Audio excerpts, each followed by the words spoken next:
వాళ్ళెవరో మీకు చెప్పండి అబ్బా. ఒక లేడీ కార్లో కూర్చొని తెలంగాణలో అంటే తాగుబోతోళ్ళు, పని శాతానోళ్ళు అని చెప్పేసి మాట్లాడుతుంది. అంత బలుపా? తెలంగాణ పంపించాలా, వాళ్ళని పంపించాలి? అరే వాళ్ళు ఏదో పొట్టకూటి గురించి వచ్చినారు. ఇంటర్నేషనల్ ఇమిగ్రేషన్స్ వచ్చినప్పుడు ఇది ఎవరు రెస్పాన్సిబిలిటీ? ఈ పొలిటీషియన్స్ వాళ్ళు ఇన్వాల్వ్ అయ్యి మాట్లాడటము మరి హిందుత్వ అని చెప్పేసి మాట్లాడుతారు. హిందుత్వ గురించి కాదు ఎవరు మాట్లాడారు, రిలీజియన్ గురించి ఎవరు మాట్లాడతలే ఇక్కడ. మనం ఏదైనా మ్యారేజ్ గట్ అయిన ఫస్ట్ ఒక డ్రామా స్టార్ట్ అయింది. ఇంతకుముందు అట్లాంటి కథలు ఏం లేకుండే. ఆ డ్రామా ఎట్లుంటుంది? ఫస్ట్ హెల్దీ డ్రామా అని చెప్పి. ఈ కల్చర్ మంది కాదు. మన దగ్గర ఏంటంటే ఇంతకుముందు పెళ్లి కొడుకు పసుపు పెట్టేస్తుండే, నార్మల్ గా కోడికి మసాలా ఊసినట్టు మూసేసి స్నానం చేపిస్తుండే. అది రొటీన్. అంటే ఇంటి చుట్టుపక్కల ఉన్న అమ్మలక్కలు, చుట్టాలలో ఉన్న అమ్మకలు అందరూ వచ్చి స్నానం చేపిస్తుండే పసుపు పెట్టేసి. అది హెల్దీ అయిపోతుంది. కానీ ఇప్పుడు అట్లా కాదు. Hi hello friends, good morning. ఎలా ఉన్నారు? నేను మీ వినోద్. ఏంది భయ్యా వినోద్, ఇంకా నువ్వు బతికే ఉన్నవారా అంటే ఎస్ ఫ్రెండ్స్, నేను బతికే ఉన్నా. వీడియోలు ఎందుకు పెట్టట్లేదు ఏ సంగతో మీకు ఆ ప్రాబ్లం గురించి నేను లాస్ట్ లో చెప్తాను మీకు. సో ఈ వీడియో మాత్రం ఓన్లీ ఫర్ మారోడీస్ గురించి. దాంట్లో మనము కొన్ని స్టెప్స్ గురించి మాట్లాడు. Okay friends, let's start our video. Video start చేసే ముందు ఒక రిక్వెస్ట్ అండి, యాజ్ యూజువల్ గా అడుగుతున్నాను అనుకోకండి. లైక్ మాత్రం ఫస్ట్ షురుగా కొట్టండి. మీ ఫ్రెండ్స్ కి మన వీడియో షేర్ చేసి డెఫినెట్లీ షేర్ చేయాలని చెప్పి నేను కోరుకుంటున్నాను. Okay, let's start our video. మారోడీ గో బ్యాక్ అని చెప్పి ఇప్పుడు ఇష్యూ బాగా పెద్దగా అవుతుంది తెలంగాణ ఏరియాలో. సో దీని వల్ల ఏంటి ప్రాబ్లం, ఎవరికి ప్రాబ్లం అవుతుంది ఏ సంగతో మనము డీటెయిల్ గా మాట్లాడుకుందాం. దీని గురించి ఒక పెద్ద లైవ్ ఎగ్జాంపుల్ ఎవరంటే నేనే అనమాట. అది కూడా ఎందుకో మీకు క్లియర్ గా చెప్తాను. Let's start our video. Friends, actually ఈ వీడియో నేను 4 పార్ట్స్ గా డివైడ్ చేస్తాను. దాంట్లో ఏంటంటే ఫస్ట్ నా ఎక్స్పీరియన్స్ చెప్తాను, నా లైఫ్ ఎక్స్పీరియన్స్. నేను ఈ మారడీ వల్ల బిజినెస్ లో నేను లాస్ అయ్యి చైనాకి వచ్చి పొట్టకూటి గురించి బతకాల్సి వస్తుంది, పిల్లల్ని వదిలేసి. అది ఎందుకో నేను చెప్తాను ఫస్ట్. దాని తర్వాత చైనాలో ఇండియన్స్ గురించి ఎందుకు ఇంత దీర్ణంగా షీప్ లెవెల్లో ఎందుకు మాట్లాడతారో చైనీస్ వాళ్ళు, దాని గురించి నేను నెక్స్ట్ మాట్లాడతాను. థర్డ్ వన్ వచ్చేసి వీళ్ళ హవాలా ఎట్ట పని చేస్తుంది దాని గురించి మాట్లాడు. ఫోర్త్ వచ్చేసి వీళ్ళ బిహేవియర్ గురించి మనం మాట్లాడడానికి ట్రై చేస్తాం. ఓకే అండి, let's start our video. First వచ్చేసి నా లైఫ్ ఎగ్జాంపుల్ మీకు షేర్ చేస్తాను. మారడీస్ వల్ల నేను ఎందుకు ఎఫెక్ట్ అయ్యాను ఏం సంగతి అంటే, ఫస్ట్ ఆఫ్ ఆల్ నా ప్రీవియస్ వీడియోస్ మీరు చూసింటేనే ఆల్రెడీ 3-4 వీడియోస్ వీళ్ళ గురించి చెప్పాను అనమాట. డామినేషన్ గురించి. అది ఎట్లనో మీకు క్లియర్ గా. ఫస్ట్ ఆఫ్ ఆల్ ఏంటంటే మీకు తెలుసు నేను ఆల్రెడీ వోడాఫోన్ లో జాబ్ చేస్తాను. దాని తర్వాత వచ్చి మళ్ళీ ఆప్ట్రానిక్స్ లో జాబ్ చేస్తాను. ఆప్ట్రానిక్స్ గురించి పేరు కూడా మీరు ఆల్రెడీ వినే ఉంటారు. పెద్ద యాపిల్ సర్వీస్ సెంటర్ షోరూమ్, చాలా పెద్ద షోరూమ్ యాపిల్ ది సంబంధించిన వరకు తెలంగాణ స్టేట్స్ లో, తెలంగాణ ప్లస్ ఆంధ్ర స్టేట్స్. నేను దానికి సర్వీస్ మేనేజర్ లాగా పనిచేస్తాను. నా కింద ఆల్మోస్ట్ దగ్గర 75 మంది వరకు పనిచేశారు అనమాట. సో ఆ జాబ్ వదిలేసి మరి నేను బిజినెస్ లో, అంటే గ్రోత్ కావాలి, ఎట్లన్నా డెవలప్ అవ్వాలి, పిల్లల్ని సుఖంగా చూసుకోవాలంటే కంపల్సరీ మన గ్రోత్ ఉండాలి లైఫ్ లో ఫైనాన్షియల్లీ అని చెప్పేసి నేను బిజినెస్ స్టార్ట్ చేయడం మొదలు పెట్టింది. నేను స్టార్ట్ చేసిన బిజినెస్ ఏంటంటే నూడిల్స్ మ్యానుఫ్యాక్చరింగ్ బిజినెస్ స్టార్ట్ చేసి. మీకు తెలుసు నూడిల్స్ మన ఫాస్ట్ ఫుడ్ సెంటర్స్ మనం రెగ్యులర్ పోతా ఉంటాం. దాంట్లో నూడిల్స్ తయారు చేస్తాం. నూడిల్స్ ఉంటాయి కదా అవి. సో అవి తయారు చేయడం నేను స్టార్ట్ చేశాను. అది ఫ్యాక్టరీ పెట్టాను. ఆల్మోస్ట్ ఒక 3-4 బిష్ పెట్టేసి ఎంప్లాయీస్ ని పెట్టుకొని దగ్గర 7 to 8 ఎంప్లాయీస్ ని పెట్టుకొని బిజినెస్ స్టార్ట్ చేశాను. స్టార్టింగ్ లో బాగానే రన్ అయ్యేది. ఏంటంటే పోయేవాడిని, స్టాక్ ని డిస్ట్రిబ్యూట్ చేసేవాడిని, మార్కెట్ లో సెట్ చేసేవాడిని, అట్లా బాగా రన్ అవుతుంది అనమాట. రన్ అవుతుంటే ఏమైందంటే ఫన్ ఆఫ్ ద సడన్ గా నాకు ఒకసారి ఒక 2 months తర్వాత ఒక హోల్సేలర్ నుంచి కాల్. హోల్సేల్ అంటే యాక్చువల్లీ వాడు హోల్సేల్ డిస్ట్రిబ్యూటర్ అనమాట. వాడు వచ్చి రాజస్థాన్ కి సంబంధించిన వాడు వచ్చినాడు. వచ్చేసి వాడు నా గురించి ఎట్లా కనుక్కున్నాడు? వెరీ వెరీ సింపుల్ గా, నేను ప్రతి ఒక్క షాప్ లో నేను నా మాల్ ని, నా స్టాక్ ని నేను అక్కడ డిస్ట్రిబ్యూట్ చేసినప్పుడు నా ప్రోడక్ట్ చూస్తాడు కదా, వాడు చూసి ఆ రీటైలర్ గాని కనుక్కొని నా దగ్గరికి అప్రోచ్ అయినాడు. అప్రోచ్ అయ్యి వాడు ఏమన్నాడంటే, భయ్యా మనం ఇంకా మార్కెట్ స్ప్రెడ్ చేద్దాము, ఇంకా హోల్సేల్ గా ఇంకా డీటెయిల్ గా అమ్ముదాము, నాకు ఈ రేట్ కి ఇవ్వని చెప్పేసి అన్నాడు అనమాట. అది ఏంది, నేను యాక్చువల్లీ ఆన్ అండ్ యావరేజ్ ఒక ప్యాకెట్ వచ్చేసి నేను 32 రూపీస్ అమ్మేవాడు ఓపెన్ మార్కెట్. వీడు ఏమన్నాడంటే, నేను 30 రూపీస్ ఇస్తాను, 30 రూపీస్ కి కొనుక్కుంటాను అది అని చెప్పేసి మాట్లాడాను. హోల్సేల్ కాదు కదా, సరే మనకు స్టాక్ మొత్తం ఒకటిసారి మూవ్ అయిపోతాం అని చెప్పేసి కొన్నాం. ఫస్ట్ టైం బాగానే double cash on the cash ఇచ్చినాడు, తీసుకున్నాడు. దాని తర్వాత నెక్స్ట్ టైం ఆర్డర్ వచ్చినప్పుడు ఏమంటే 50% క్యాష్ ఇచ్చినాడు, మళ్ళీ తీసుకున్నాడు స్టాక్. మళ్ళీ థర్డ్ టైం వచ్చినప్పుడు అన్న నాకు నెక్స్ట్ ఆర్డర్ లో నీకు 2 కలిపి ఇచ్చేస్తా అని చెప్పేసి అట్లా క్రెడిట్ పెట్టడం స్టార్ట్ చేసి ఓకే అట్లా క్రెడిట్ అనుకుంటే ఆల్మోస్ట్ 3-4 బ్యాచ్లు అయిపోయినాయి. వాడు డబ్బులు ఇవ్వట్లేదు, కానీ స్టాక్ మాత్రం లిఫ్ట్ చేస్తా ఉన్నాడు. ఆడ అమ్ముకుంటాడు మార్కెట్, ఓపెన్ మార్కెట్ వాడు అమ్మడం మొదలు పెట్టి. నేను సర్ప్రైజ్ అయిపోయినా, ఇదేంద్రా భయ్ నువ్వు ఏం బిజినెస్ చేస్తున్నావు నాకు అర్థం కాదు, నేను రా మెటీరియల్ కూడా కొనుక్కోవాలంటే నాకు డబ్బులు కావాలి కదా, ఫస్ట్ ఆఫ్ ఆల్ నాకు డబ్బులు ఇచ్చి తీసుకో స్టాక్ అని చెప్పేసి అంటే లేదు కుదరదు అంటాడు. నా టైట్ ఉంది అది ఇది అని చెప్పి స్టోరీ చెప్పడం మొదలు పెడతాను. సరే వీడితో కాదులేదు కదా అని చెప్పేసి నేను సైలెంట్ అయిపోయి నేను ఏం చేసిన, మళ్ళీ నేను అంటే ఆల్రెడీ నేను 2 months చేసిన నా హార్డ్ వర్క్ ని మళ్ళీ పిచ్ అవ్వడానికి స్టార్ట్ చేసిన. పిచ్ చేయడం అంటే నార్మల్ గా మార్కెట్ విజిట్ చేయడం, ఆర్డర్స్ తెచ్చుకోవడం. నేను నటికల్ ఎగ్జాంపుల్ అబ్బా నీకు చెప్తున్నా, ఒక మారోడి షాప్ పోయినా, వాడు నా దగ్గర కొనాలంటాడు డైరెక్ట్ గా, లేదు ఇది నీ స్టాక్ కాదు, నాకు వాడు సప్లై చేస్తున్నాడు, నేను వాడి దగ్గర కొంటా అంటాడు. అరే కాదురా బాబు, నేను రా నాయన మ్యానుఫ్యాక్చర్ నేను అమ్ముతున్నా, నీకు 32 రూపీస్ లాగా ఇస్తా అంటే కాదు లేదు అంటాడు. అరే ఇదేంద్రా లుల్లి నీతో అని చెప్పేసి నేను ఆల్రెడీ ట్రాన్స్పోర్టేషన్ లో స్టాక్ వేసుకొని నాకు దూరం పోవడం, నాకు పెట్రోల్ కాస్ట్ అన్నిటి కాస్ట్ అయితే కదా, ఎక్స్పెన్స్ అయితే కదా, నేను ఏంద్రా బాబు తలకా నొప్పి అని చెప్పేసి అంటే వాడు ఏం చేసినాడు, ఆ మారోడి వాడు డైరెక్ట్ గా రీటైలర్ ఫోన్ చేశాడు. వాడికి ఆ రాజస్థాన్ ఫోన్ చేసి, అరే ఇట్లా నీ స్టాక్ తీసుకొని వచ్చినాడు ఏంది కథ అంటే, వాడు సరే ఇవన్నీ ఫోన్ అంటే నాతో మాట్లాడుకుంటారు రుబాబ్గా. ఏమంటాడు, ఏంది భయ్యా నువ్వు వచ్చి నా మార్కెట్ మొత్తం స్పాయిల్ చేస్తావు అని చెప్పి అంటున్నాడు. అరే నీ అబ్బా నువ్వేంద్రా భయ్, నాకు అర్థం కాదు, నువ్వే ఆల్రెడీ నాకు క్రెడిట్ పెట్టినావు, నాకు అంత డబ్బులు నువ్వు ఇచ్చే ఉంది, దాని తర్వాత నువ్వు మార్కెట్ స్పాయిల్ చేస్తావు అని చెప్పేసి అంటావేంద్రా అంటే, వాడు కొనంటే తీసుకోవాలన్నాడు. సరే పోనీలో వదిలేసిన అని చెప్పి ఒక షాప్ వదిలేసి నెక్స్ట్ షాప్ పోయినా, ఇంకా ఏ షాప్ పోయినా కానీ అదే రెస్పాన్స్ వస్తుంది నాకు. ప్రతి ఒక్కడు వాళ్ళ యూనిటీ చూడండి ఎట్లా ఉందో. వాళ్ళు ఏంటంటే స్ట్రాంగ్ గా డిసైడ్ అయిపోయినారు, ఈ నా కొడుకుని ఎట్లైనా తొక్కేయాల మార్కెట్ లో అని డిసైడ్ అయిపోయి ఆ లోకల్ గా ఉన్న ప్రతి ఒక్క రీటైల్ అవుట్లెట్ లో ఎవడు కొనట్లేదు స్టాక్. అడపా ఎవడు అంటే మన తెలంగాణకు సంబంధించిన ఆంధ్రాకు సంబంధించిన అవుట్లెట్స్ ఉంటాయి కదా, వాళ్ళైతే కొంటున్నారు. అది సరే బా వేసిపో అని చెప్పేసి కొంటున్నారు. లాస్ట్ గా నాకు గతి లేక దరిద్రం పోతే పోలే అని చెప్పేసి నేను పోయేసి స్టాక్ సరే తక్కువ రేటుకి ఇస్తా, తక్కువ రేటు కూడా తీసుకుంటాడు. మరొక షాప్ వాడు తక్కువ రేటు కూడా తీసుకుంటాడు. నేను 30కి ఇస్తాను బాబు తీసుకో అని చెప్పి తీసుకుంటాడు. మళ్ళా వాడు రీటైలర్ ఫోన్ చేసి ఆ రాజస్థాన్ ఫోన్ చేస్తే వాడు ఏమన్నాడు, సరే అయితే తీసుకొని స్టాక్ తీసుకో అని చెప్పేసి దొంగనా కొడుకు వాడు ఏం చేసినాడు,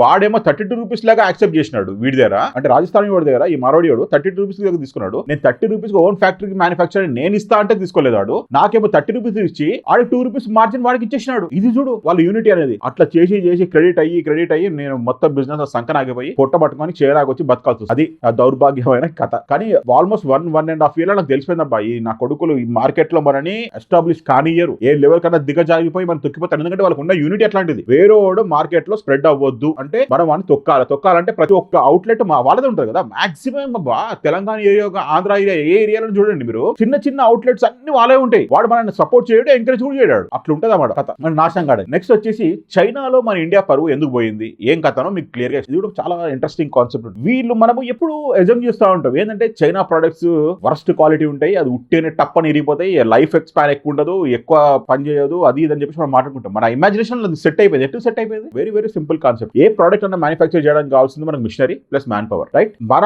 ఇండియాకి పంపించే ఫర్ ఎగ్జాంపుల్ ఈ కోమ్ ఉందబ్బా, ఈ కోమ్ వర్త్ వచ్చేసి 100 రూపాయలు. యూఎస్ కి సప్లై చేస్తే 100 రూపాయలు, యూరోపియన్ కంట్రీస్ సప్లై చేస్తే 100 రూపాయలు. కానీ మన ఇండియాకి సప్లై చేసేటప్పుడు ఏం చేస్తారంటే వాడు 10 రూపాయలకు అడుగుతాడు అనమాట. ఎవడు? ఈ మారోడి వాళ్ళు. ఎందుకంటే వీళ్ళు లార్జ్ బల్క్ గ్రూప్ లా వస్తారన్నమాట. యాక్చువల్లీ ఏంటంటే వీళ్ళు ఏం చేస్తారంటే డబ్బులన్నీ తక్కువ అవ్వాలంటే ఎక్స్పెన్సెస్ తక్కువ అవ్వాలని చెప్పేసి వీళ్ళు గ్రూప్ లో వస్తారన్నమాట. 5-6 మెంబర్స్ ఆఫ్ గ్రూప్ వచ్చేసి వాళ్ళు ఏం చేస్తారంటే డిస్ట్రిబ్యూట్ చేసుకుంటారు వర్క్. ఎలక్ట్రానిక్ ఐటమ్స్ ఒకటి కొనుక్కోవాలి, ఎలక్ట్రికల్ ఐటమ్స్ ఒకటి కొనుక్కోవాలి, హార్డ్వేర్ ఐటమ్స్ ఒకటి కొనుక్కోవాలా, ప్లాస్టిక్ ఐటమ్స్ ఒకటి కొనుక్కోవాలా, ప్లస్ డెకరేషన్ ఐటమ్స్ ఒకటి కొనుక్కోవాలా అని చెప్పేసి వాళ్ళు డిస్ట్రిబ్యూట్ చేసుకున్న వాళ్ళ వర్క్ ని వాళ్ళు ఏం చేస్తారంటే మార్కెట్ లో పిచ్ అయిపోతారు. మార్కెట్ లో పోయి వాడు ఓట్ పని వాడు చేసుకుంటూ పోతుంటాడు అనమాట. వాడు ఉండేది ఒకటే హోటల్ లా, బయట తినకు. ఎట్లా చేస్తారంటే వీళ్ళు ఆల్మోస్ట్ 1 వీక్ ప్లాన్ వేసుకొని వచ్చినప్పుడు ఇంత పెద్ద రోటీలు అది కట్టది కొనుక్కుంటారు. రోటీలు అది తెచ్చుకుంటారు, ఇంటికాడ తయారు చేస్తారు, పచ్చళ్ళు గిచ్చళ్ళు తెచ్చుకొని ఆ మార్కెట్ లో కూర్చొని తింటారు. సాయంత్రం పూట రెస్టారెంట్ లో పోతుండొచ్చేమో కానీ అట్లా ఉంటుంది అన్నమాట వాళ్ళ లైఫ్ స్పాన్. మొత్తం యూటిలైజ్ చేసుకోవాలంటే మొత్తం మార్కెట్ అంతా తిరుగుతా ఉంటారు. తిరుగుకుంటా పోయేసి మన ఇండియన్ పర్వేట తీస్తారు సైడ్ లో. ఈ పర్టికులర్ ప్రోడక్ట్ 100 రూపాయలని చేరీసాడు చెప్పినంటే లేదు నాకు 10 రూపాయలుగా కావాలంటాడు. 10 రూపాయలుగా కావాలంటే వాడు ఫిక్స్ అయిపోతాడు. వీడి చైనా వాళ్ళ మైండ్ సెట్ ఏంటంటే వీడికి కావాల్సిన బిజినెస్, నాకు బిజినెస్ కావాలి పోయి నువ్వు ఏమన్నా చేసుకో, నేను చైనాకి అమ్ముకుంటా, యూరోప్ అమ్ముకుంటారా, యూఎస్ అమ్ముకుంటారా, ఇండియాకి అమ్ముకుంటారా, నాకు సంబంధం లేదు. ఎందుకంటే వీడు ఎంగేజ్ చేసేటప్పుడు ఓన్లీ ఆ మిషనరీ ఎంగేజ్ చేస్తాడు ప్లస్ మ్యాన్ పవర్ ఎంగేజ్ చేస్తాడు. కానీ రా మెటీరియల్ అనేది చాలా తేడా ఉంటుంది. ఇప్పుడు ఈ పర్టికులర్ ప్రోడక్ట్ 100 రూపాయలు తయారు చేసినప్పుడు దీని క్వాలిటీ ఆఫ్ రా మెటీరియల్ అనేది చాలా హైఫై రా మెటీరియల్ యూస్ చేసి మరి తయారు చేస్తాడు. అదే ప్రోడక్ట్ 10 రూపాయలకు కావాలని కూడా వర్స్ట్ క్వాలిటీ రీవర్క్డ్ ప్లాస్టిక్ ఉంటుంది, రీయూజ్ చేసిన ప్లాస్టిక్ ఉంటుంది. ఆ ప్లాస్టిక్ తో తయారు చేసే ప్రోడక్ట్స్ మన ఇండియా ఎక్స్పోర్ట్ చేస్తారు. ఎందుకంటే వీళ్ళకి కావాల్సిన 10 రూపాయలకి. అదే ప్రోడక్ట్ ని వీడు ఇంపోర్ట్ చేసుకొని ఇండియాకి చేసిన తర్వాత వాడు మన దగ్గర అమ్ముతాడు. మనం ఏమనుకుంటామంటే చైనా ప్రొడక్ట్స్ అన్ని వర్స్ట్ ఉంటాయి, క్వాలిటీ అట్లుంటుంది అంటే ఎందుకంటే మెయిన్ రీజన్ ఇదనమాట. నేను ఆల్రెడీ ప్రీవియస్ వీడియోస్ లో చెప్పిన ఈ విషయం. అరే చైనా వాడు ఎప్పుడన్నా కానీ హై స్టాండర్డ్ మెయింటైన్ చేసేటప్పుడు వాడు ఎక్స్పెన్సెస్ కూడా అట్లనే ఉంటాయి కదా. ఇప్పుడు 100 రూపాయల ప్రోడక్ట్ కావాలంటే 100 రూపాయలు స్ట్రాంగ్ ఉంటుంది ఐడియా, 10 రూపాయల ప్రోడక్ట్ ఉంటుంది ఇరిగిపోతుంది. అదన్నమాట మన ఇండియా పరువు పోవడానికి కారణం ఇది. ఇంకా చైనా వాళ్ళు మన ఇండియన్స్ ట్రస్ట్ చేయరు. ఎందుకు ట్రస్ట్ చేయారంటే ఫస్ట్ ఆఫ్ ఆల్ బిజినెస్ లో వీళ్ళ కాన్సెప్ట్ ఒకటి ఉంటుందబ్బా. ఫస్ట్ ఆఫ్ ఆల్ మనం ఒక పర్టికులర్ ఐటమ్ ఈ ప్రోడక్ట్ ఆర్డర్ చేస్తాం, ఒక 100 పీసులు ఆర్డర్ చేస్తాం అనుకో, మనం అడ్వాన్స్ 3 పీసులకు 4 పీసులకు అడ్వాన్స్ కట్టేస్తే రెవెన్యూ పీస్ మనం డెలివరీ చేస్తాడు. డెలివరీ చేసిన తర్వాత మనకు టైం ఇస్తాడు. ఇంతకు ముందు ఉన్న కాన్సెప్ట్ ఇంకా వేరే దేశాలకి అప్లికబుల్ అయ్యే కాన్సెప్ట్ నేను చెప్తున్నా. అంటే ఇప్పుడు వేరే దేశాలకు అప్లికబుల్ అవుతుంది కాన్సెప్ట్. ఇప్పుడు కూడా ఏంటంటే ఆ 3 ప్రోడక్ట్స్ మనం అడ్వాన్స్ ఇచ్చినప్పుడు మీ రిమైనింగ్ 100 యూనిట్స్ మనం డెలివరీ చేసి వాడు ఎక్స్పోర్ట్ చేసుకోవాలని చెప్తాడు. మనకు టైం ఇస్తాడు. ఆల్మోస్ట్ 1.5 మంత్ 2 months టైం ఇస్తాడు. అంటే depending on the relationship and rapport. వేరే దేశాలకైతే టైం ఇచ్చిన తర్వాత ఆ ప్రోడక్ట్ డెలివరీ అవుతుంది. అక్కడ ఉన్న మార్జిన్ నుంచి అప్పుడు 2 months తర్వాత డబ్బులు వస్తాయి. నో ప్రాబ్లం వీళ్ళకి. ఏంటంటే వీళ్ళకి రొటేషన్ కావాలా మెయిన్. మన ఇండియన్స్ ట్రస్ట్ చేయరు. ఎందుకు ట్రస్ట్ చేయరంటే ఫస్ట్ ఆఫ్ ఆల్ వీళ్ళకి ఉన్న బ్యాడ్ ఎక్స్పీరియన్సెస్ ఎంత వర్స్ట్ గా అంటే ఈ ఇండియన్స్ వాళ్ళు ఈ మారోడి నాగలు మారోడి గానీ రాజస్థాని గుజరాతీ వాళ్ళు ఏం చేస్తారంటే వీళ్ళు వచ్చి ఆర్డర్లు ఇస్తారు, అడ్వాన్స్ కడతారు, కంటైనర్ ఇంపోర్ట్ చేసుకుంటారు, రిమైనింగ్ డబ్బులు కట్టారు. కట్టక ఎన్నో కొల్లల ఎగ్జాంపుల్స్ ఉంటాయి. ఏంటంటే వీళ్ళకి గ్రూప్స్ ఉంటాయి అనమాట. చైనీస్ వాళ్ళకి బిజినెస్ సర్కిల్స్ లో కూడా గ్రూప్స్ ఉంటాయి. వాళ్ళు ఏం పెడతా ఉంటారు, ఫోటోస్ నేను చూస్తా ఉంటా. ఈ నా కొడుకు ఇంత ఇంపోర్ట్ చేసుకున్నాడు డబ్బులు కట్టలేదు, ఇంత ఇంపోర్ట్ చేసుకున్నాడు డబ్బులు కట్టలేదు అని చెప్పేసి అట్లా చేస్తారు అనమాట. అట్లా చేయడం వల్ల ఏమైందంటే మన ఇండియన్ పరువు పోయింది మొత్తం. ఆల్మోస్ట్ మన ఇండియన్ స్టాండర్డ్స్ అన్ని దిగజారిపోయిన వీళ్ళ దృష్టిలో. ఏంటంటే మన ఇండియన్స్ మాత్రం నంబర్ 100% నంబర్. వాళ్ళు ఏమంటారంటే ఇండియన్స్ కి మనం ఆర్డర్ కావాలంటే ఫస్ట్ ఆఫ్ ఆల్ నీ ప్రోడక్ట్ ఏంది, ఫస్ట్ ఆఫ్ ఆల్ వీడు ఎంటర్ చేయండి అబ్బా. ఫ్యాక్ట్ చెప్తున్నా, గ్రౌండ్ రియాలిటీ చెప్తున్నా. వీడు మనం ఎంటర్టైన్ చేయడు. చైనా వాడు ఎంటర్టైన్ చేయడు. ఎందుకంటే వీడు చీప్ క్వాలిటీ చూస్తాడు, లో ప్రైస్ ఉన్న క్వాలిటీ చూస్తాడు. వాడైతే ఫస్ట్ ఆఫ్ ఆల్ ఇంట్రెస్ట్ ఉండదు లో క్వాలిటీ ప్రైస్ అమ్మడానికి. ఎందుకంటే వాడు అంత కాస్ట్లీ మిషనరీ ప్లస్ అంత కాస్ట్లీ మ్యాన్ పవర్ ని ఇంక్లూడ్ ఒక పర్టికులర్ వర్క్ గురించి కంబైన్ చేసినప్పుడు వాడు హై మార్జిన్స్ ఎక్స్పెక్ట్ చేస్తాడా, లేకుంటే లో మార్జిన్స్ ఎక్స్పెక్ట్ చేస్తాడా? వాడు మిషనరీ ఎప్పుడైనా ఖాళీ ఉన్నప్పుడు, లేకుంటే వాడు ఫ్రీ టైం ఉన్నప్పుడు వాడు చేస్తాడు, ప్రోడక్ట్ చేసి అమ్ముతా అంటాడు. లేకుంటే లో చాలా మటుకు మాక్సిమం 80% వరకు అయితే వాళ్ళు ఇగ్నోర్ చేస్తారు. లేదు లేదు చేయమని చెప్పేసి అని. కొంతమంది మాత్రం కకృతి కమండలం లాగా కొంతమంది ఉంటారు కదా, పడి పాటలు లేని వాళ్ళు ఏం చేస్తే వాళ్ళు యాక్సెప్ట్ చేసుకుంటారు. పనిలే మనకు రొటేషన్ అయినా అవుతుంది కదా, మనకు at least machinery cost investment cost అయినా కొంచెం రిటర్న్ వస్తుంది అని చెప్పి వాళ్ళకి యాక్సెప్ట్ చేస్తారు. అట్లా జరుగుతాం. మన ఇండియా పరుగు పోవడానికి కారణం ఏంటంటే వీళ్ళు మెయిన్ పోయి చీప్ క్వాలిటీ అని చెప్పేసి మాట్లాడి మొత్తం మన ఇండియాని దరిద్రమైన కన్జ్యూమర్ లాగా బిల్డప్ చేసి పెట్టేసినారు. 4th వన్ వచ్చేసి వీళ్ళ డామినేషన్. ప్రతి ఒక్క ఫీల్డ్ వీళ్ళ డామినేషన్. మనం ఎక్కడ పోయి చూసినా కానీ లోకల్ గా మన దగ్గర చూస్తే ఎస్పెషల్లీ జ్యువెలరీ ఐటమ్స్ సంబంధించి, గోల్డ్ ఐటమ్స్ సంబంధించిన వీళ్ళే ఉంటారు. నెక్స్ట్ వచ్చేసి ప్లాస్టిక్ ఐటమ్స్ సంబంధించిన వరకు హార్డ్వేర్ దీంట్లో వీళ్ళు వాళ్ళే ఉంటారు. నెక్స్ట్ వచ్చేసి ఎలక్ట్రానిక్ ఐటమ్స్ సంబంధించిన వీళ్ళే ఉంటారు. స్వీట్స్ వీళ్ళే ఉంటారు. ప్రతి ఒక్క ఫీల్డ్ వీళ్ళే ఉంటారు. వీళ్ళు ఉండడం వల్ల ఏమవుతుందంటే వీళ్ళు హోల్సేల్ గా వాళ్ళ యూనిటీ లెవెల్ ఎట్లుంటుందో తెలుసు కదా మీకు. ఆల్రెడీ నేను చెప్పిన కదా, ఫైనాన్షియల్లీ వాళ్ళు గ్రూప్స్ లలో బాగా సపోర్ట్ చేసుకుంటూ జనాలకు బాగా ఎంకరేజ్మెంట్ ఇస్తూ ఉంటారు. ఎందుకంటే వాళ్ళు కొత్త పిల్లల్ని ఊర్ల నుంచి పట్టుకొచ్చి వాడు ట్రైనింగ్ ఇస్తాడు. 1 month 2 months 3 months 1 year వరకు ట్రైనింగ్ ఇచ్చి వీడు పర్ఫెక్ట్ గా ఫిట్ అయినా ఆటోమేటిక్గా ఆ పర్టికులర్ ఓనర్ గాడు ఏం చేస్తారంటే ఇన్వెస్ట్మెంట్ చేసి వేరే దగ్గర షాప్ పెట్టేసి వాడికి ఇచ్చేస్తాడు అన్నమాట. నువ్వు చేసుకో, నడిపించుకో, నాకు ఇన్వెస్ట్మెంట్కి ఇంత ఇంట్రెస్ట్ ఇచ్చేసి ఇంత రాయల్టీ పే చేసా అని చెప్పేసి చెప్తాడు అనమాట. వాడు సేమ్ టు సేమ్ వాడి నుంచి ఇంకో పిల్లగాడిని తీసుకొస్తాడు, కూర్చోబెట్టుకుంటాడు, వాడు ట్రైనింగ్ ఇస్తాడు. వాడు నెక్స్ట్ 6 months తర్వాత చూస్తే వాడు ఇంకో షాప్ ఉంటుంది. అట్లా షాపులు డెవలప్ చేస్తూ మన కోమటలను సంకనాకి ఇచ్చేసినారు, మన హౌస్లో సంకనాకి ఇచ్చేసినారు, మన గమ్ములో సంకనాకి ఇచ్చేసి మొత్తం డిఫరెంట్ డిపార్ట్మెంట్కి సంబంధించి. అంటే యాక్చువల్లీ మనకి కల్చరల్గా వచ్చిన కొన్ని రిలీజియస్కి సంబంధించిన మీన్స్ యాక్చువల్లీ మన క్యాస్ట్ ఫీలింగ్ ఉంటుంది. మీరు యాక్చువల్లీ ఇంతకుముందు మనం ఏం చేసామంటే కోమట వాళ్ళది చాలా షాపులు నడిచేది. కోమటి దుకాణం అనేటోళ్ళం తెలంగాణ. ఇప్పుడు ఏమేమైందంటే పిల్లలందరూ మారడి దుకాణం అనేటట్టు ఆ లెవెల్కి దగ్గర వచ్చేసింది అనమాట పరిస్థితి. మనం ఏమనుకుంటామంటే మన క్వాలిటీ మంచిగా ఉండదు, అట్లా ఉంటుంది, ఇట్లా ఉంటుంది. వీళ్ళు ఓన్లీ షో ఆఫ్ అబ్బా. షాపులు మాత్రం హైఫైగా పెడతారు, పెద్ద దుకాణాలు పెడతారు, లైటింగ్ గీటింగ్ అన్నీ పెట్టేస్తారు, అట్రాక్ట్ చేస్తారు జనాలని. అట్రాక్ట్ చేసిన తర్వాత మనం పోతాం. వాడి బిహేవియర్ గురించి ఒకసారి చెప్పాలబ్బా మీకు క్లియర్గా. నాకు లైఫ్లో ఎక్స్పీరియన్స్ అయింది చాలా మట్టుకు. మనం ఎప్పుడైనా ఒక మారడి షాప్కి అప్రోచ్ అయినామనుకో, ఆడు వే ఆఫ్ ఫీలింగ్ ఉంటుంది. గోల్డ్ షాప్ పోయినప్పుడు ఇంకో డిఫరెంట్ ఫీలింగ్ ఉంటుంది అనుకోండి. నార్మల్ జనరల్ కిరాణా షాప్ పోయినప్పుడు కూడా ఆడు రెస్పాన్స్ ఎట్లుంటుంది తెలుసా? ఫస్ట్ పోయి అక్కడ నిలబడగానే ఏం కావాలి అంటాడు. ఆడేదో మన మీద సోషల్ సర్వీస్ చేస్తున్నట్టు, ఆడేదో ఫ్రీగా మనకి ఇస్తున్నట్టు, ఐటమ్స్ మీద ఫ్రీగా ఇస్తున్నట్టు ఫీలింగ్తో ఆ ముఖంలో చిరాకు అన్నీ కనిపిస్తాయి వారికి. అట్లా ఆ లెవెల్ ఆఫ్ ఇంటెన్సిటీతో మనతో మాట్లాడతారు. అంత చీపు చూస్తారన్నమాట. ఎంత బలుపు ఉండాలా జీలా అట్లా మాట్లాడనీకి. మన రాష్ట్రానికి వచ్చి మన మీద బతుకుతూ మనోళ్ళు ఇచ్చే డబ్బులతో బిజినెస్ డెవలప్ చేసుకుంటూ మన మీద చిరాకు పడుతున్నారు. ఇదేంది బలుపు? మన కల్చర్ని మొత్తం నాకు ఇచ్చేసారు సంఖ అంటే ఈ నా కొడుకులే. అది కూడా ఎందుకో చెప్తా. ఫస్ట్ అయితే ఇదైతే కంప్లీట్ చేద్దాం. సో వీళ్ళు ఇంకోటి ఏంటంటే కాన్సెప్ట్ వీళ్ళది, ఎప్పుడన్నా మనం స్కాన్ చేస్తా అన్నా, ఆన్లైన్ ట్రాన్స్ఫర్ చేస్తా అన్నా, క్రెడిట్ కార్డు యూజ్ చేస్తా అన్నా కానీ వాళ్ళు ఒప్పుకోరు. ఎందుకు? ఇక్కడ వచ్చేస్తే మెయిన్ రీజన్ వచ్చేసి హవాలా పిచ్చిన అవుతుంది. వీడికి ఏంటంటే ప్రతి ఒక్కటి జనరల్ బిజినెస్ సైకాలజీలో ఏంటంటే 100 రూపాయలకి మ్యాక్స్ టు మ్యాక్స్ 10 రూపాయలు బిజినెస్ ప్రాఫిట్ ఎక్స్పెక్ట్ చేసుడు. అది 100% ట్రూ. అది గ్రౌండ్ రియాలిటీ. 10%. పోనీ చాలామంది ఏంటంటే రొటేషన్ పెరగాలని చెప్పేసి వాడు 5%, 2%, 3% ఎంత మార్జిన్కి వచ్చినా ఆ మార్జిన్ చేస్తారు. కానీ వీళ్ళు అట్లా కాదు. 100 రూపాయలకి నాకు కంపల్సరీ 150 రూపాయలు రావాలా. ఎట్లా రావాలా? ఇప్పుడు నాకు క్యాష్ వచ్చింది, ఆ క్యాష్ ఏం చేస్తారంటే వీళ్ళన్ని సర్క్యులేషన్ అంటే వీళ్ళ గ్రూప్స్ ఉంటాయి కదా, అకామిడేషన్ వీళ్ళు గ్రూప్స్ క్రియేట్ చేసుకొని పెట్టుకుంటారు కదా. వీళ్ళ గ్రూప్లలో ఎట్లుంటుందంటే ఇప్పుడు పర్టికులర్గా డిమాండ్ వచ్చింది అబ్బా. హవాలా అంటే తెలుసు మీకు, నేను ఆల్రెడీ చాలాసార్లు చెప్పాను మీకు హవాలా గురించి. హవాలా అంటే వెరీ వెరీ సింపుల్ కాన్సెప్ట్. మనకు పర్టికులర్ అమౌంట్ రిక్వైర్మెంట్ ఒక దేశంలో ఉంది, నాకు ఇన్ని $1,000 కావాలా, నాకు ఏం చేస్తావా అని చెప్పేసి మాట్లాడితే వాడు మార్జిన్స్ లాగా మంత్స్ 2%, 3% కమిషన్ తీసుకొని నీకు అన్ని డాలర్స్ నీకు ఇప్పించేస్తా అని చెప్పేసి వీళ్ళ సర్కిల్స్ ఉంటాయి కదా పెద్ద పెద్దవి. వీళ్ళకి ఇమీడియట్గా ఒక 2-3 కోట్ల క్యాష్ కావాలంటే ఆటోమేటిక్గా ఏం చేస్తుంటే వీళ్ళు సర్కిల్స్లో నుంచి మొత్తం క్యాష్ అంతా గ్రాప్ చేసుకొని ఇక్కడ ఇచ్చేసి అక్కడ డాలర్స్ తీసేసుకుంటారు. అది మేజర్ కాన్సెప్ట్. మీకైతే సింపుల్గా చెప్తే అలవాటు అయిపోయి ఉంటుంది. మీరు చూసి ఉంటారు కదా పుష్ప సినిమాలో నోటు చింపి ఇచ్చేస్తే నోటు సగం టాలీ చేసుకున్నాడు, అట్లా నడుస్తుంటాయి అన్నమాట కథలు. అప్పుడే మన నోటు చింపి ఇచ్చేటాడు పాతకాలంలో. ఇప్పుడు అట్లా లేదు, డైరెక్ట్ ఆన్లైన్లో మాట్లాడేసుకొని ఇచ్చేస్తారు అన్నమాట. ఇది మ్యాక్సిమం చేసేటోళ్ళు వీళ్ళే ఉంటారు. గోల్డ్ షాప్ గురించి మాట్లాడు. గోల్డ్ షాప్కి పోయినప్పుడు మరి ఫస్ట్ ఆడ చూసేది లెక్క ఆడు చూపెట్టుంటే దొంగను చూసినట్టు చూస్తాడు. అది నాకు ఇప్పటికీ నాకు అర్థం కాదు. దొంగని చూసినట్టు చూస్తాడు. ఎందుకో వాడు గాడికి బుద్ధా బుర్రనా నాకు అర్థం కాదు. అట్లుంటుంది అన్నమాట. ఈ గోల్డ్ షాప్లలో కూడా ఒక గమ్మతైన ఎక్స్పీరియన్స్ జరిగింది నాకు. ఏంటంటే నాకు క్రెడిట్ కార్డు ఉంది. నేను చెప్పిన క్రెడిట్ కార్డు యూజ్ చేస్తాబా అది అంటే లేదు సార్ క్రెడిట్ కార్డ్ అయితే కుదరదు సార్, అది సార్ ఇది సార్ కథలు చెప్పాడు. ఇక లాస్ట్కి సరే స్వైప్ చేయండి కానీ 3% ఎక్స్ట్రా తీసుకుంటా అని చెప్పేసి అన్నాడు. ఇదేం కథరా నాయన, క్రెడిట్ కార్డ్ స్వైప్ చేస్తే డబ్బులు అంటే ₹1,00,000 మనం స్వైప్ చేసినాం అనుకో 3% ₹3,000 ఎక్స్ట్రా పే చేయాలని చెప్పేసి మాట్లాడుతున్నాడు ఈ కార్డు. ఇక మనం బ్యాంకులో చెప్తామా, ఎవడు చెప్పినా ఒప్పుకోలేదు. ఎందుకంటే మన రిక్వైర్మెంట్ ఉంది కాబట్టి మనం గమ్మున అన్ని కింద మీద అన్ని మూసుకొని మనం తీసుకుంటాం స్వైప్ చేసి. అది కథ.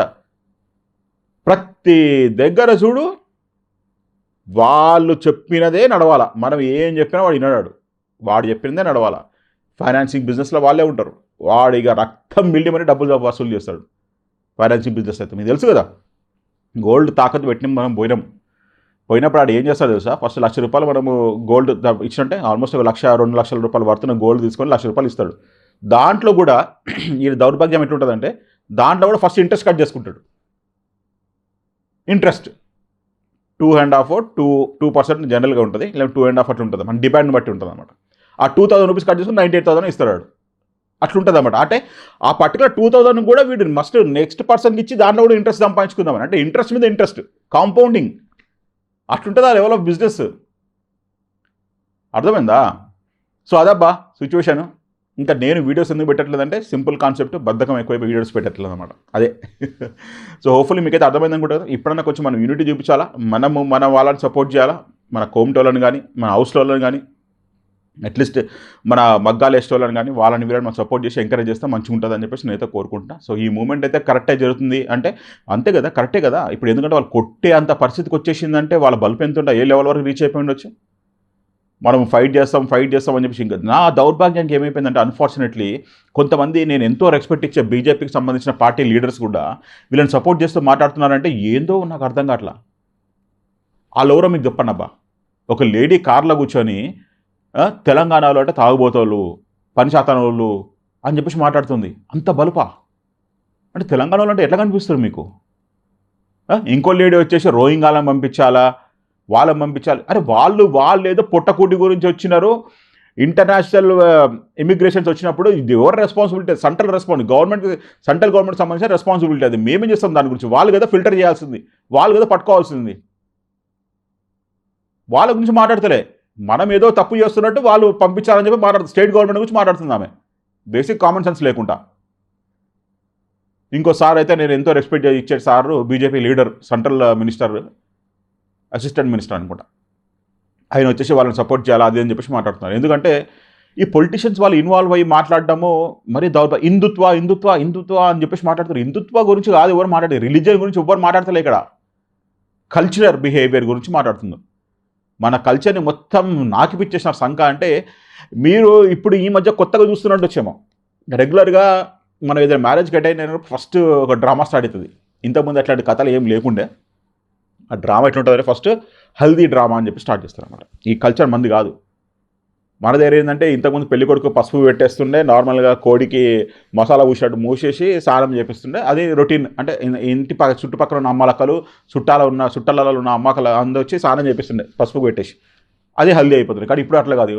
హల్దీ గురించి ఒక డే స్టే చేసి ఒక తామర పువ్వు లాంటిది ఒక కుండి కూసబెట్టి దానిలో కూసబెట్టి నీళ్ళు పోసి రచ్చ చేసి పడేస్తారు. దానికి విపరీతమైన ఖర్చు. అప్పుడు కాలం అట్లాంటి కథలు ఏం లేకుండే. కానీ ఇప్పుడు ఏమైపోయిందంటే డిమాండ్ అయిపోయింది. అంతే కదా. అదొకటి. నెక్స్ట్ వచ్చేసి సంగీత అనే ప్రోగ్రామ్ పెట్టినారు. సంగీతం అంటే మీకు తెలుసు కదా, గ్రూప్ డాన్సులు. అంటే ముందే ఒక వారం రోజులు 10 రోజుల ముందే డాన్సులు ప్రాక్టీస్ చేసుకొని ఇంకా ఏ లెవెల్ వరకు వెళ్ళిపోయారంటే ఈవెన్ ఆల్మోస్ట్ ఫేమస్గా ఉన్న డాన్స్ మాస్టర్లను పిలిపించుకొని మరి ట్రైన్ చేసుకొని వీళ్ళు డాన్స్ పర్ఫార్మెన్స్ నేర్చుకొని మరి సంగీత ప్రోగ్రాంలో పెడుతున్నారు. అది కూడా లక్షలు ఖర్చు పెట్టి. అది కూడా మన కల్చర్ లేకుండే చేసినారు. ఏమో మన కల్చర్ ఎక్కడ పోతుందో ఏం కథనో నాకు అర్థమవుతలేదు. మొత్తం అటు ఇటు వేసి మన పాతకాలంలో తినే స్వీటు దొరుకుతలేవు, మన పాతకాలంలో చేసే పనులు దొరుకుతలేవు. అన్నీ వాళ్ళు నార్త్ మీన్స్ గుజరాతీ మార్వాడీలు వాళ్ళు బాగా ఇన్ఫ్లుయెన్స్ చేసి మన ఇప్పుడున్న సొసైటీ ఉన్న యంగ్ జనరేషన్ మొత్తము స్పాయిల్ చేసినారనమాట. ఎందుకంటే పిల్లలు కూడా ఒప్పుకుంటలే.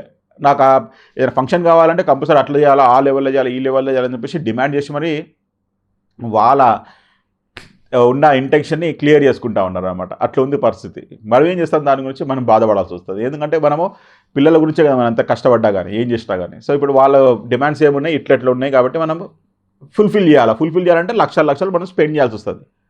మనకు తప్పని విషయం అది. సో ఇదంతా ఎవరిదంటే మారుడి వాళ్ళ ఇన్ఫ్లుయెన్స్ అనమాట. అదబ్బా. ఇంకొక ఎగ్జాంపుల్, మీకు లైవ్ ఎగ్జాంపుల్ నేను షేర్ చేస్తాను. మా ఇంటి ముందు ఒక గల్లీలో ఒక చిన్న మారుడి షాప్ ఉండే.